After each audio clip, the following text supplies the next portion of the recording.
Olá, pessoal do GoRN. Aqui estamos para mais uma palestra com a Liana Macedo e o Will Lucena para um bate-papo sobre estratégia de jogos na indústria 4.0. Sejam todos bem-vindos para esse bate-papo. A Liana, por favor, pode se apresentar? Olá, meu nome é Liana Macedo. Eu sou atualmente professora, docente do curso de Jogos Digitais, graduação. Mas o meu background, ele tem um pouquinho, assim, de algumas áreas de arte, matemática, tecnologia.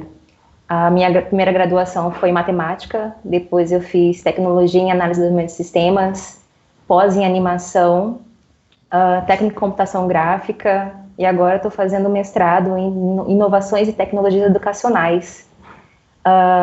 E todas essas áreas incorporadas eu também acabei trazendo para o mundo do trabalho das empresas, trabalhando muitos anos como analista de negócios no setor aéreo, que foi realmente quando eu aprendi bastante sobre gestão, processos, projetos, essa parte mais empresarial. Trabalhei também um pouco como docente, como eu comentei, e também a parte de artes visuais, audiovisuais, em cinema e afins. É isso, fazendo um resuminho. Olá, Will. Pode se apresentar para a gente, por favor, para a gente conhecer um pouquinho de você? Olá a todos, me chamo Will, eu sou bacharel em Tecnologia da Informação pelo IMD, na UFRN, me formei esse ano. Felizmente, antes do Covid, deu tudo certo. E durante a minha graduação, eu tive bastante contato com a área de engenharia de software, aprendendo sobre processos, testes, gestão de times, desenvolvimento e propriamente de software. E uma outra grande parte da minha graduação foi focada para jogos, vendo desde a parte de game design, de mecânicas, e aprofundando mais na parte de programação de gameplay. Então, atualmente eu trabalho como desenvolvedor web, /mobile, misturo um pouquinho de tudo, e num projeto, trabalho para uma startup americana chamada Flourish, e a proposta da gente é para trabalhar desenvolver uma solução gamificada para o auxílio da educação financeira. Então, acabei juntando as duas coisas, do desenvolvimento, o lado web e mobile, e também com a parte de jogos, tudo num bolinho só. E atualmente eu trabalho com isso e, paralelamente, atualmente eu também desenvolvo 2 projetos de jogos, com um pack da comunidade aqui do Rio Grande do Norte, o Pong, que a gente vai lançar em breve aí esse ano ainda. Então, um pouquinho aí sobre o que eu fiz, o que eu tenho feito atualmente, onde é que eu estou e quem que eu sou. Beleza, Will. Então, vamos começar um pouquinho falando, né, sobre como é esse mundo dos jogos, que o pessoal sempre fala a parte de jogos como entretenimento. Mas a gente sabe que ele está inserido em vários outros momentos, em vários outros segmentos do mercado de trabalho. Então, será que vocês podem explicar para a gente qual a diferença entre jogos de entretenimento, jogos sérios e gamificação? Tem alguma diferença? E qual seria, né?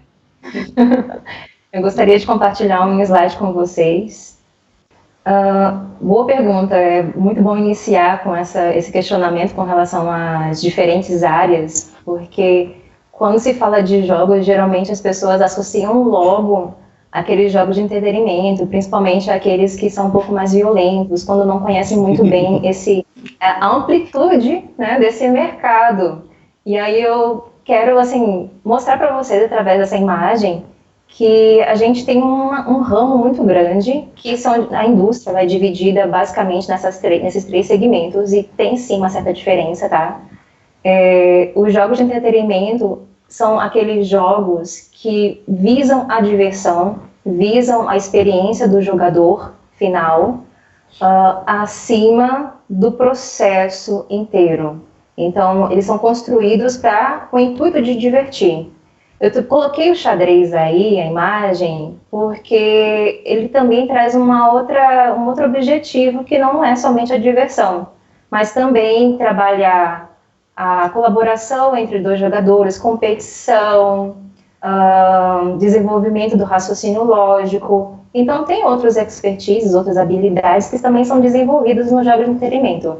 Jogos casuais, como Candy Crush, também são jogos de entretenimento. Eles visam realmente esse lado mais lúdico. Porém, a gente tem uma outra parte da indústria que também constrói jogos com diversão, tá? Jogos sérios não são jogos somente para treinamento, mas o objetivo principal deles é promover o aprendizado de algo. Então, eu vou focar no aprendizado. Eu preciso, por exemplo, que a minha empresa, digamos que seja um hospital, eu coloquei a fotografia de um aplicativo que pode ser baixado pelo celular, que simula um hospital, tanto parte de gestão de recursos quanto de atendimento.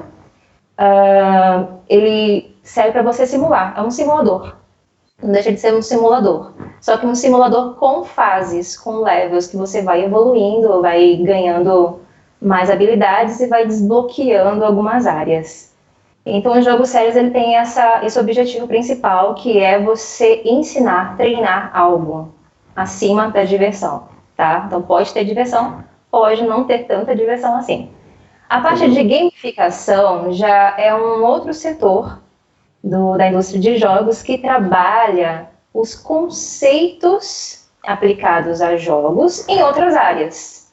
Por exemplo, quando você faz uma dinâmica com as pessoas da empresa, né? Num happy hour, por exemplo, poder conhecer as pessoas, naquele momento de quebra-gelo. Essa dinâmica, ela está usando de algumas estratégias, pode ser de forma intuitiva também, mas ela utiliza de algumas estratégias que são próprias de ambientes de jogos, que é a parte de socialização, da vez das pessoas falarem, o feedback, o acolhimento, comunicação. Então, é o trazer esse mundo de jogos para outro ambiente e aplicá-lo. Exatamente. Todo jogo ele tem como objetivo lhe entreter, gerar diversão para o jogador, mas também tem o objetivo de ensinar. A principal diferença, como a Liana citou, é o quanto você vai pesar em cada um dos dois. Nos jogos sérios, o primeiro foco, o objetivo principal é ensinar e não divertir. Mas tem que ter também um elemento de diversão, senão ele vai deixar de ser um jogo. Ele vai passar a ser um jogo chato e não um jogo sério. Já o jogo de entretenimento, ele também vai ensinar alguma coisa, só que ele vai ensinar ali por debaixo dos panos, por exemplo. Você está jogando um God of War, então você está aprendendo ali conceitos de história, vendo um pouco sobre lugares, arquitetura e tudo mais. Você está aprendendo isso. Mas o objetivo do jogo ali não é propriamente ensinar esses conceitos, e sim de divertir. Mas ali por baixo dos panos, ele vai estar lá ensinando. E a gamificação é exatamente isso. Você pegar elementos que são característicos aos jogos e tentar aplicar em outros lugares que não são jogos. Ah, beleza. E aí, tem como usar isso dentro do ambiente de trabalho? Por que usar? Por que, na opinião de vocês, é importante usar jogo dentro do ambiente de trabalho? Como é que pode ter essa relação de jogo com mudança de trabalhar? Como é que pode fazer esse link entre essas duas áreas? É o jogo dentro do trabalho? É o trabalho no jogo? Como é que funciona? Pode ser os dois. Eu acho importante a gente tratar o uso dos jogos, estratégias de jogos, para resolver algum problema. Quando eles são incorporados dentro de uma empresa, eles são incorporados com o objetivo de resolver algum problema ou de promover uma melhoria, mas tem um objetivo. Como comentado antes, de fato tem um objetivo. Qual é o seu objetivo com essa prática? Então você pode trazer, sim, estratégias de jogos. Eu gostaria de compartilhar um slide com vocês, porque não tem como a gente falar dessa interligação de empresa e jogos sem falar da mudança de era que a gente está passando, que é a indústria 4.0, de fato. Então, deixa eu colocar aqui o compartilhamento de tela.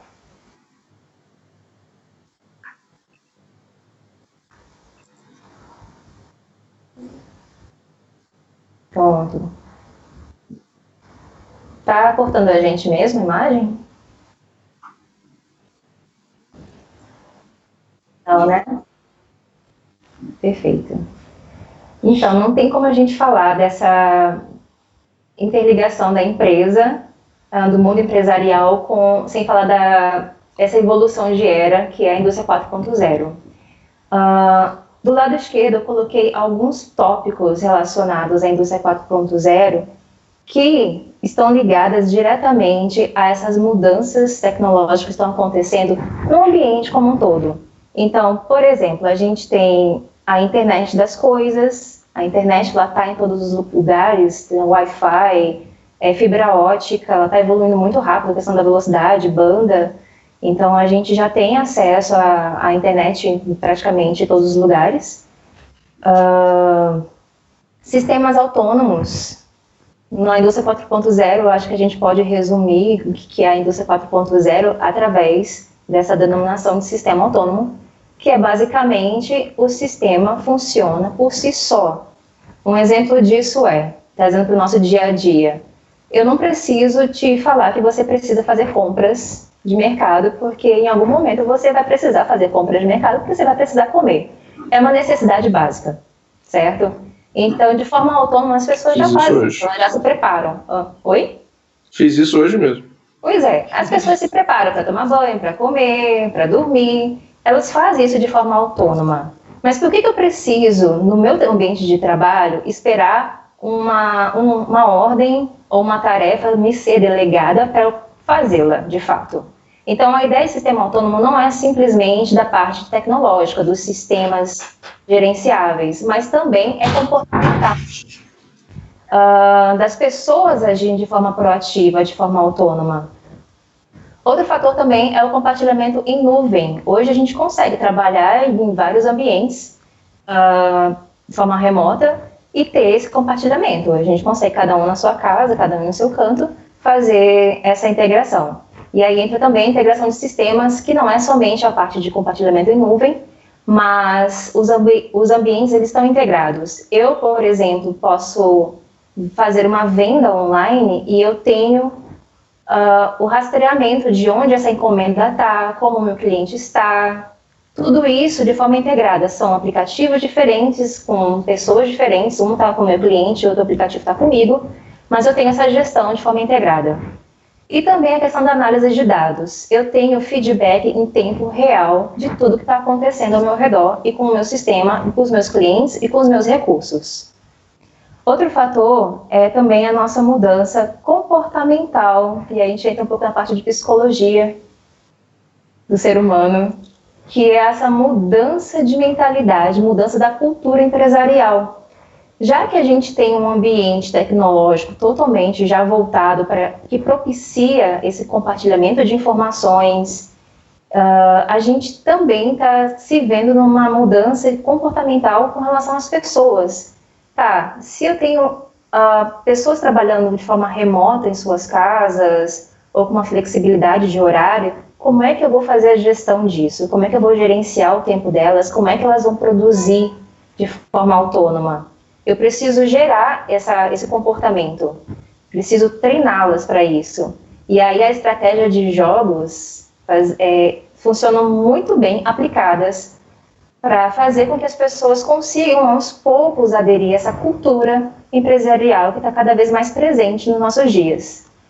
Um ponto bem relevante é a descentralização do controle. Antes a gente tinha nosso gerente, o líder, o CIO, cada pessoa na sua caixinha, conhecendo da sua caixinha, mas, por exemplo, o setor de TI não conhecia nada do setor de marketing, ele não conhecia nada do RH, os setores não se conversavam, e hoje a gente está vendo essa mudança bem brusca. Pois os setores têm a sua responsabilidade de forma macro, mas eles conversam. Precisa dessa descentralização de controle. Cada pessoa precisa ter noção do que ela faz em relação ao todo, para conseguir também prover as soluções. Outro ponto são os ambientes compartilhados, colaborativos. A forma de fazer a relação entre os setores e as pessoas e empresas mudou bastante.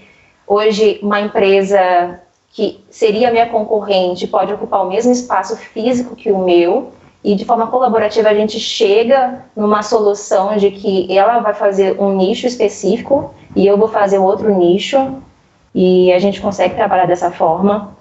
A intercomunicação, entre setores, entre coisas, não só sistemas, né? Eu converso com todo mundo da minha empresa, eu sei exatamente como eu vou prover soluções e ser importante, quanto o meu trabalho é importante para a empresa.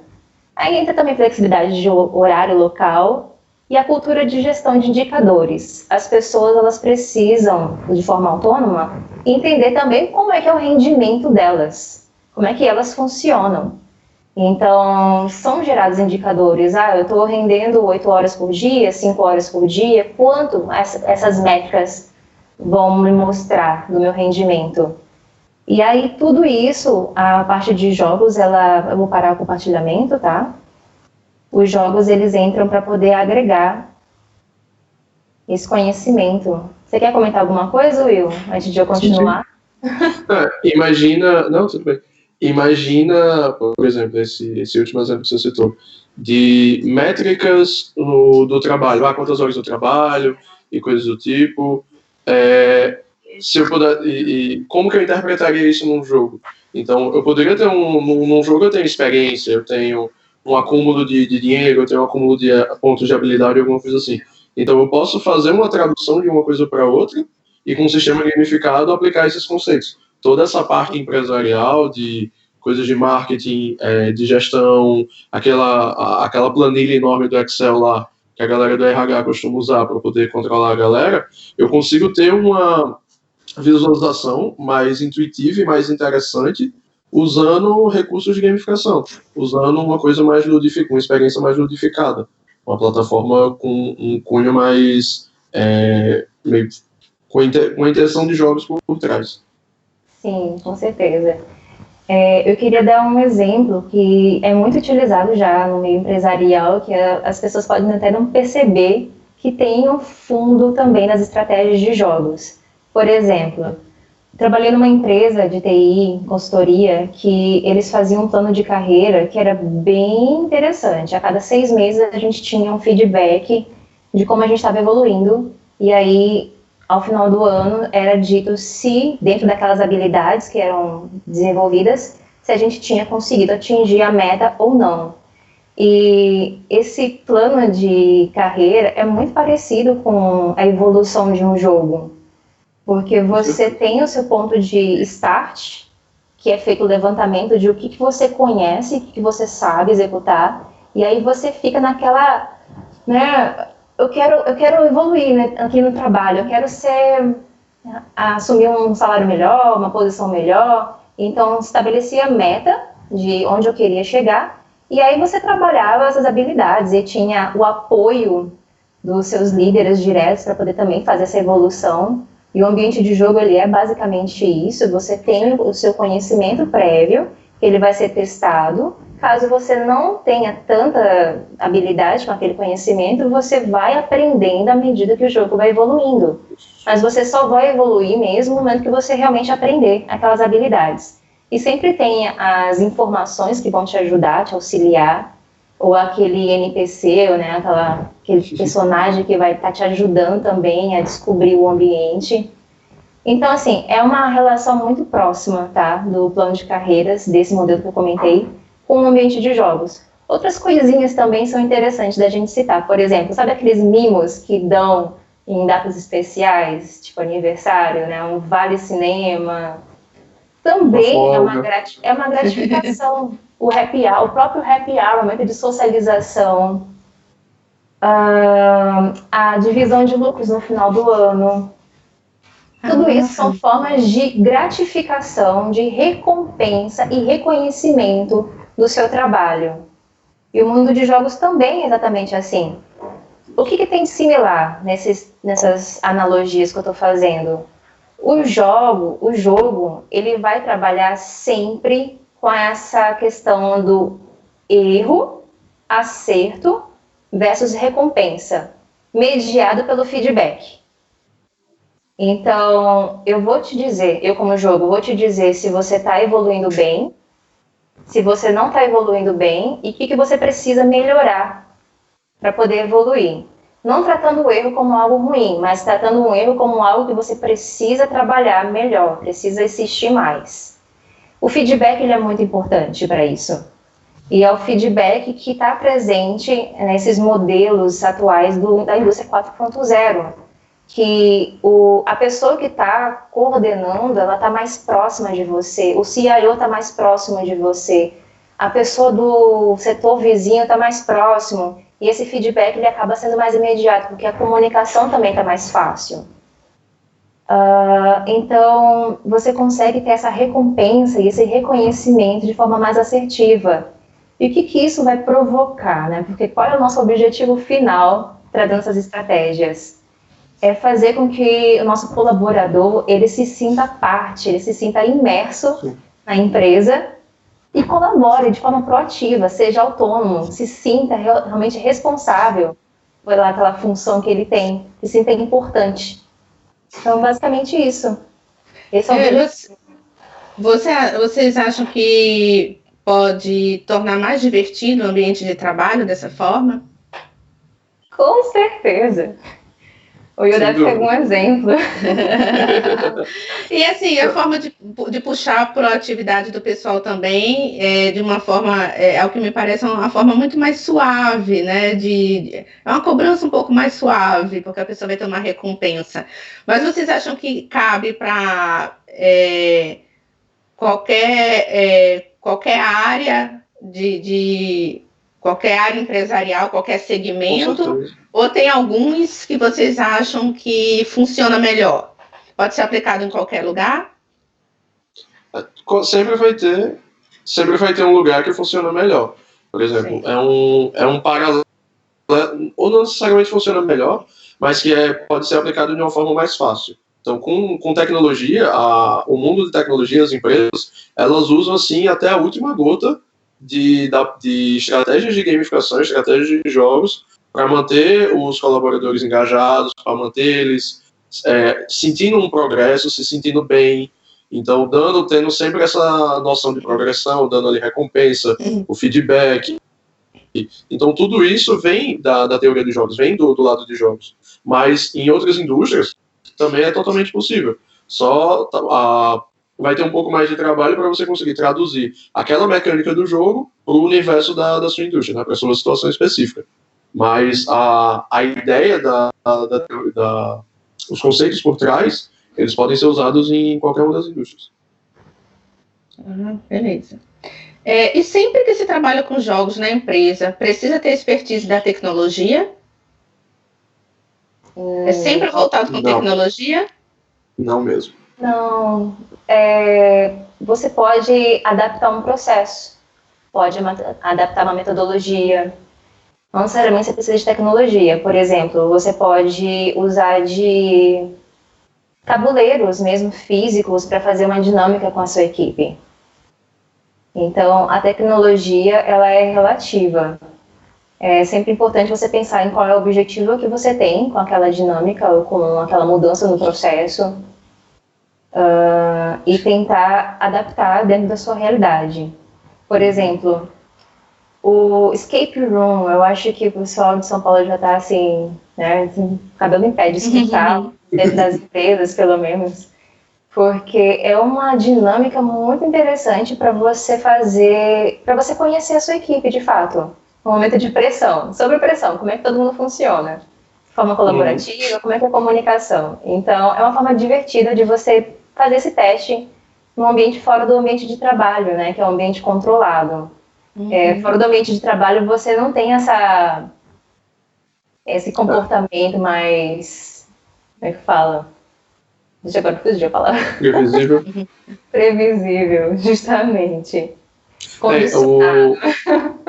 Aliás, você comentou um ponto muito bom, tipo, essa questão do ambiente controlado. Com um ambiente gamificado, um ambiente virtual, que pode ser baseado num jogo, você consegue explorar situações gastando menos recursos e com menos danos à sua empresa, né, caso venha a dar errado, do que se você fosse fazer aquilo na vida real. Imagina você fazer um teste, eu tenho, sei lá, 10 colaboradores na minha empresa, e aí eu vou fazer um teste aqui de dar menos dinheiro no final do ano para cada um. Na vida real, tipo assim, chegando no final do ano eu vou cortar ali. Se não pegar legal, pode ser uma estratégia não muito boa, Mas em vez de testar direto na vida real, você pode usar um sistema, um ambiente virtual, um ambiente de jogos, para testar alguma hipótese. Então, é uma outra forma de ser usado também no modelo de indústria e dentro dos processos, né? Foi mal, né? Tô me contando tudo. Não, mas é isso mesmo. Perfeito. E qual a diferença entre criar um jogo indie e criar um jogo para a empresa? Tem diferença? Tem. Eu acho que eu ia querer falar primeiro. Um jogo indie, pelo menos o princípio de um jogo indie é normalmente o pessoal está muito, muito ligado à paixão, é um jogo que você quer muito fazer, então não tem tanto uma visão de produto, que é até um pouco errada, porque no final o jogo, você está produzindo um jogo para vender, então ele é um produto, você tem que também ter um pouco dessa visão, mas quando você está fazendo um jogo para a empresa, o dono do negócio, o dono do projeto, não é você, é a empresa. Então, quem vai ditar as coisas, ditar regras, tomar as decisões finais é a empresa, e não o desenvolvedor. E quando você está fazendo um jogo indie, você tem essa maior liberdade. Com certeza. Então, no caso, os jogos empresariais são mais encomendados? Posso dizer assim? Depende da categoria, porque um jogo de entretenimento, por exemplo, um Call of Duty, um FIFA e jogos assim nesse nível, são jogos empresariais, eles são produzidos por uma empresa, mas não necessariamente encomendado. Mas existe uma outra categoria de jogos que são advert games, que são jogos para anúncios, jogos de propaganda, que normalmente é tipo, uma empresa ela quer vender um produto. Então, você pode fazer uma campanha publicitária que, em vez de ter um videozinho, alguma coisa assim, para publicar o seu jogo, para divulgar o seu jogo, ou divulgar o seu produto, você vai usar um jogo. Então, tem essas categorias separadas, né? A gente comentou aqui sobre jogos de entretenimento, sobre jogos sérios e gamificação, que são 3 coisas distintas no universo de jogos. Mas existem também outras categorias, como os advert games, os jogos indies, os jogos de realidade virtual. Então, cada uma dessas categorias se adapta melhor para uma determinada indústria, se adapta melhor para um determinado momento. Perfeito. E jogos indies, eles basicamente são jogos independentes, né? Então, assim, eles são criados por uma pessoa, algum grupo bem reduzido, um recurso reduzido, e o objetivo, ele realmente, como o Will comentou, visa explorar muito mais o conteúdo, o jogo em si, do que prover um objetivo relacionado ao mercado, na parte da venda. É claro que a gente sempre pensa na parte da venda depois, né? Mas não é assim o primórdio. Qual é o problema que eu vou resolver? Normalmente... Uma coisa interessante também de comentar, desculpa, Will, uma coisa interessante também de comentar é a questão da aplicabilidade. Eu posso muito bem, como empresa, não necessariamente desenvolver uma plataforma gamificada ou pedir para uma empresa produzir um jogo para poder atender os meus objetivos, né? Eu posso muito bem utilizar de estratégias e jogos que já estão publicados no mercado como uma ferramenta. Eu posso fazer essa adaptação de forma bem pontual.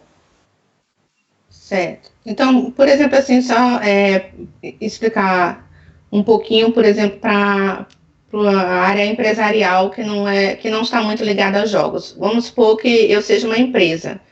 Eu gostaria de começar a inserir essa estratégia de jogos dentro da minha empresa. E aí eu queria que você citasse um pouquinho, deu para entender em alguns pontos que tem geralmente um objetivo, né, a ser alcançado, o que eu quero com aquele jogo. Mas quais seriam as áreas? O que vocês falaram deu para perceber que eu acho que dá para colocar em treinamento, dá para colocar processo seletivo, mas vocês poderiam citar assim, outras áreas? Eu, como empresa, eu quero contratar, eu não tenho nada, a minha empresa não tem nada de jogos, não tem, mas eu gostaria de começar. Eu sou uma empresa pequena, gostaria de começar. Em que pontos eu posso fazer? Pode começar a pensar em como você pode adaptar algumas estratégias. Por exemplo, eu estava falando da questão da recompensa, né? É interessante você estabelecer essa comunicação tanto com as pessoas da sua empresa quanto os seus clientes. Então, por exemplo, estou querendo alavancar as vendas do meu mercado online. Como é que eu faço isso? Poxa, eu tenho só o canal do Instagram. Ok. Kits promocionais, por exemplo, é uma estratégia. Compre 3, leve 2. Desculpa. Compre 2, leve 3. Essa é boa. Eu acho que essa não vai colar. Mostrar que vai ser lançado alguma coisa super interessante dentro de alguns dias, somente para aquelas pessoas. São estratégias que você percebe, você como um microempresário, percebe que é interessante os outros aplicarem. Então, começa a pensar se também é interessante para o seu negócio. Se você, como cliente, se interessa por aquela prática, pode ser que seja também uma boa prática para você adaptar para a sua empresa. A gente também tem que entender que existe a questão da maturidade da empresa. Se eu não sei o que são estratégias de jogos, se eu não entendo nada sobre estratégias de jogos, eu vou ter somente um feeling se esse assunto funciona ou não comigo. Então, é interessante você ir atrás de outras empresas que fazem algumas práticas que você acha interessante como estratégia e ver se cabe dentro da sua realidade. E tentar adaptar, caso não tenha tecnologia, não tenha os instrumentos. E conversar, de verdade, conversa. Conversa com as pessoas que estão promovendo essas ações para ver se é interessante trazer para você também. E nesse caso, né? Como aplicar uma estratégia de jogos para melhorar algum aspecto da minha empresa? Assim como existem diversas estratégias, existem diversos problemas. Então, sabendo qual tipo de... o problema ali, eu citou um exemplo de um problema de... Eu estou vendendo pouco, eu quero aumentar o meu número de vendas.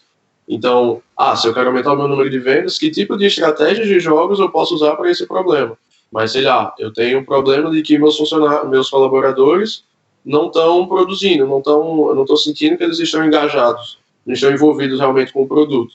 Então, que tipo de estratégias que são usadas no ambiente de jogos eu posso usar para resolver esse tipo de problema? Então, não dá para dizer, plano A vai dar certo, plano X funciona aqui. Então, porque depende muito de qual problema você está querendo resolver. Assim como existem diversos problemas, existem diversas estratégias. Então, o que eu tenho que fazer primeiro é definir o objetivo. Definindo o objetivo, aí a gente cria as estratégias, cria qual a forma que vai ser melhor. E aí, isso eu trato com uma equipe que precisa estar dentro da minha empresa, eu posso contratar. Vocês acham que casa bem eu contratar uma empresa que desenvolve o jogo para dentro da minha empresa só por temporário para fazer aquele trabalho ou precisa estar dentro da minha equipe? Vale a pena analisar os dois cenários. Exatamente. Isso depende do porte da empresa? Depende do seu problema, depende do seu cenário. É bom fazer uma análise de risco também, tá? A gente não comentou até então, mas é muito importante você também pesar quais serão as consequências caso não dê certo.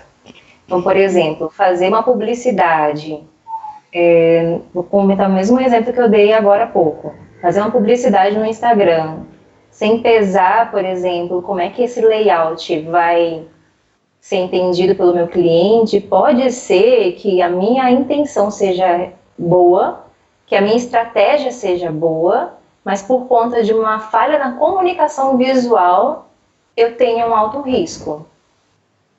E aí eu não consigo, de fato, trazer esses clientes mais para perto. Na verdade, eu acabo afastando, né? Dá uma sensação de falsa segurança no meu produto.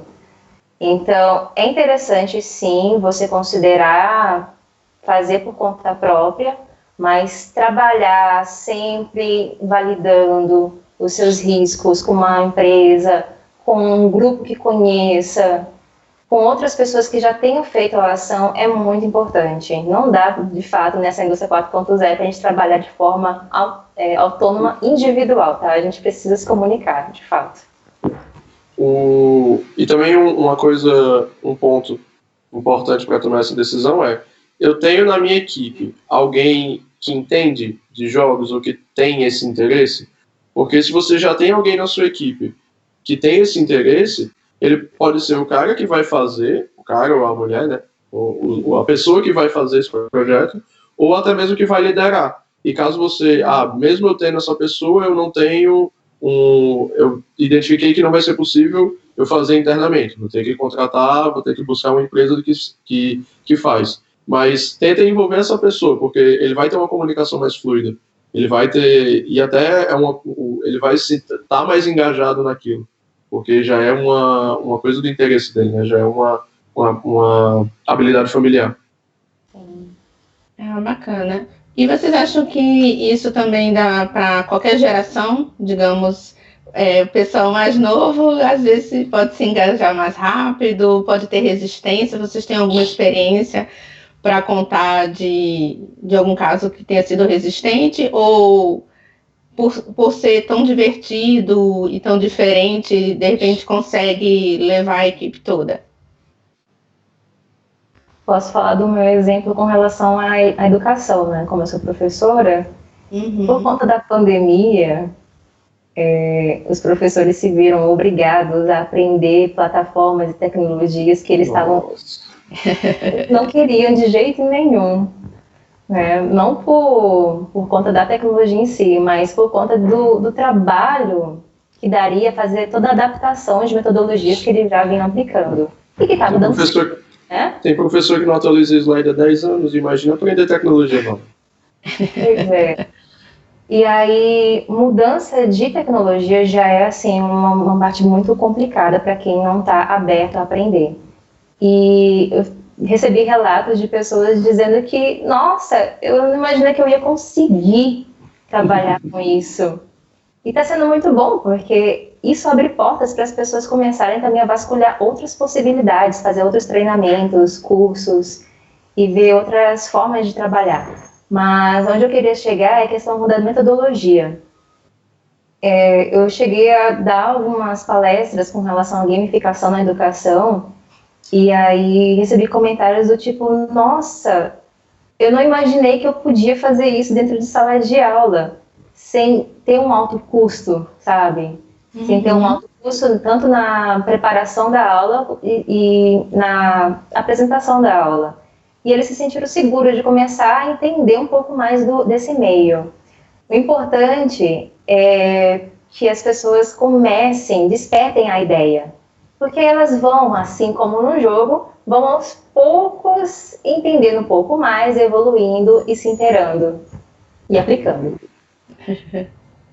E existem jogos e jogos, né? Então, tem exemplos que vai funcionar mais com a galera mais jovem e que talvez o mesmo exemplo não funcione com o pessoal mais velho e vice-versa. Então, existe jogo para todo mundo, existe estratégia que funciona para todos os perfis. Beleza. O importante é tentar, né? Como a Leandro falou, às vezes é resistência por não conhecer a tecnologia, então acha que não vai dar certo. Desmistificar, né, aquela ideia que falamos no início de que o jogo não é só para se divertir, que ninguém aprende nada, é só para matar, que é só violência, enfim. Mas os jogos realmente... É de menos, porque se você for ver o mercado da indústria de jogos, é uma porcentagem assim mínima. Pois é, então tem várias formas de aprender. O jogo não é só para matar, não é só para se divertir, é para criar estratégias, inclusive assuntos sérios, para se tratar de assuntos sérios. Então ele também pode ser aplicado, como vocês falaram, na indústria, em todas as áreas, recrutamento, seleção, treinamento de liderança, treinamento do colaborador, captação de clientes. Tem mais alguma área que eu tenha esquecido? Não. Vendas. Redução de custos também. Redução de custos. Exato. Pronto, então aqui a gente já está quase finalizando o nosso tempo. E aí eu queria saber se vocês têm alguma consideração, alguma dica para quem quer se inserir nessa área, se tem algo mais que vocês gostariam de complementar. Gostaria, Victor? Oi? Pode falar. Eu gostaria de agradecer o espaço, o momento. É muito proveitoso para a gente também, esse espaço. Espero que hajam perguntas relacionadas, né, para a gente conseguir discutir um pouco mais.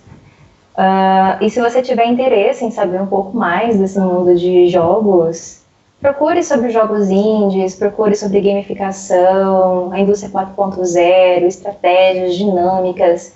Mas o primeiro passo é você começar a estudar, realmente, e conversar com as pessoas que estão um pouco mais inteiradas, entendem um pouco mais, que já fizeram as práticas, para você ver se cabe dentro dos seus objetivos também. Conhecer o Pong. Conhecer o Pong. Em adição a isso, não existe, eu tenho que saber de marketing, eu tenho que saber de programação, eu tenho que ser artista para poder trabalhar com jogos. Não. Jogos é uma área tão diversa que precisa de todo mundo. Você é, sei lá, de cinema.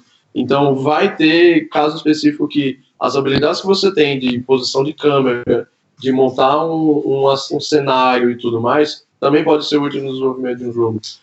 Sei lá, eu escrevo. Cara, tem infinitos gêneros, tem infinitos não, né? Porque os gêneros são infinitos. Existem muitos gêneros de jogos que são baseados em narrativa, que são baseados na história. Tem jogo que praticamente você só anda. Tá aí Death Stranding, do Kojima, que foi lançado recentemente e que a galera chama de Walking Simulator. Porque é um jogo de história que você não bate em ninguém, não tem, tipo, monstros e coisas assim. Basicamente, você vai andando, fazendo entrega e descobrindo sobre aquele mundo. Então, não é só para quem programa, não é só para quem desenha, não é só para quem gere pessoas, né? Jogos é para todo mundo. E é isso aí. Para adicionar isso, procure, se você tem interesse, procure a comunidade aqui no Natal, né? A gente tem o Pong, que a gente costuma se encontrar no Sebrae, devido à pandemia está tudo parado, né, infelizmente. Mas se você não for de Natal, procure saber se no lugar onde você está também tem alguma comunidade de jogos. Muito provavelmente tem um bocado aí pelo Brasil. E é isso. Obrigado pelo espaço. Espero que a gente tenha conseguido passar um pouco do que a gente sabe, um pouco dessa experiência e vocês tenham aprendido um pouquinho com a gente. E pode ir mandando dúvida aí que a gente fica um tempinho aqui para conversar ainda. Bom, então beleza, pessoal. Agradecemos a todos mais uma vez, a Liana e o Will. Muito obrigada por terem aceitado esse convite. Convidamos todos para conhecer um pouco mais do Pong, do Potiguar Indie Games. Tem o nosso site, tem o Discord, Instagram, Twitter, LinkedIn, estamos em tudo. Então, um abraço, até a próxima. Falou!